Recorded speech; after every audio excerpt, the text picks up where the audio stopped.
Other big story that we're following for you, the war of words heating up ahead of an expected Senate impeachment trial. Now Democratic Senator Chris Van Hollen sounding the alarm after Senate Majority Leader Mitch McConnell said that he was coordinating with the White House. Van Hollen warning McConnell not to skew the process and that Democrats must be allowed to call witnesses and obtain documents.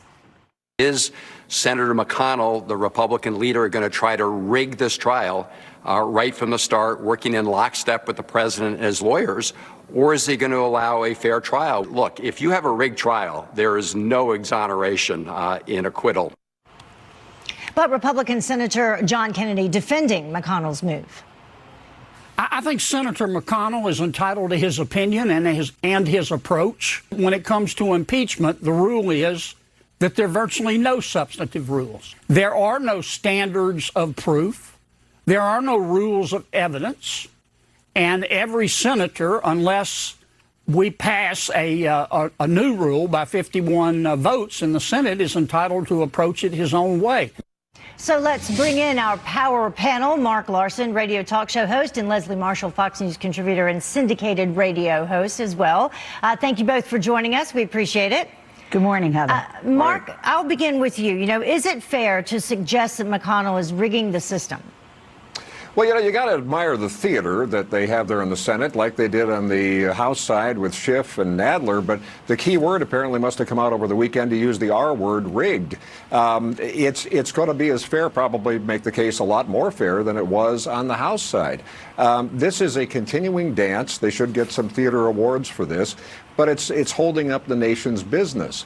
Pelosi holding up the articles of impeachment and so forth. This idea that maybe with a few more witnesses, going deeper in those witnesses, there will be some motherload of new gotcha moments. They've scoured this every which way now, and the frustrating thing, they don't want to have Trump be acquitted, as he will be. So this is the new normal. And Leslie, Leslie, what about that? What about the fact that Pelosi has not sent over the articles of impeachment? She will send over the articles of impeachment once the rules are decided by the Senate Majority Leader. And that's what she basically has been saying all along. There's no, this is not, she feels that, the Democrats have, lost and, they're worried about the polls and so forth. And to Mark's point, I have to say that the American public are not stupid. And when the American public see that you're saying one side has a witch hunt and one side is rigged and we want witnesses and why is this so fast, then when it's in your hands, the Republican majority in the case of the Senate, which is a separate chamber than the House, and you're doing exactly what you're calling out Democrats for, the bottom line is every senator, Democrat or Republican, needs to cast their vote after all evidence has been presented, all witnesses are put forth. And if I were the president, not only would I take the stand, but I would want anyone, John Bolton, for example, if they can exonerate me, to be heard. And the American people need to hear that as well. Well, and then there's Joe Biden, Mark. Let's go to what he had to say, reversing course this weekend when it comes to complying with the subpoena. Listen. I would obey any subpoena that was sent to me. But the point I was making as it relates to me is the only rational reason, and you know this of your papers you've written, that I could possibly be called an impeachment trial was, can I shed any light on whether or not he committed the crime he's accused of? The question is, did in fact Trump do his job? So what do you think about his reversal, Mark? Well, it'd be interesting to see how he does on recall, to see him on the stand. I don't think it's going to get to that, Heather. The whole point on this is getting back to Leslie's point about the way things were in '99. Schumer wanted the very thing, the kind of thing that the Republicans are trying to do in the Senate now. He was for working with the White House when it was turned around, so kind of playing the part of McConnell. And the polls do not show overwhelmingly that people are, in the American public, are just saying, let's go do this. They're looking at other issues that are important. You have Democrat senators who are campaigning for president. The Iowa caucuses start at the end of January. There's a lot of work to do, and they're not back to work yet. And it's been 2 weeks since Pelosi got the articles of impeachment, so I think she's going to sit on them for a while. And is that part of the reason you think that he's reversing course, Leslie, just quickly, finally, because he thinks that no witnesses will be called? And do you think, since you said witnesses should be, that both Hunter and Joe Biden should be called?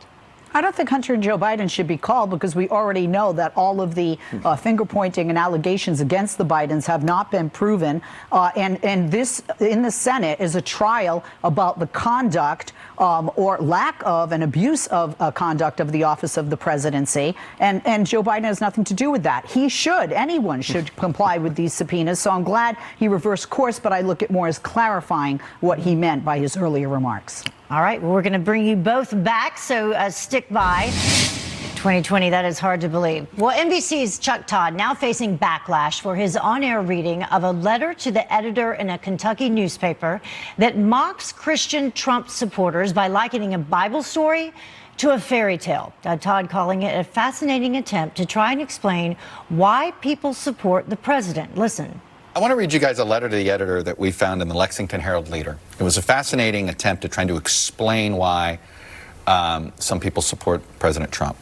Here's what he says. Why do good people support Trump? It's because people have been trained from childhood to believe in fairy tales. This set their minds up to accept things that make them feel good. The more fairy tales and lies he tells, the better they feel. Show me a person who believes in Noah's Ark, and I will show you a Trump voter.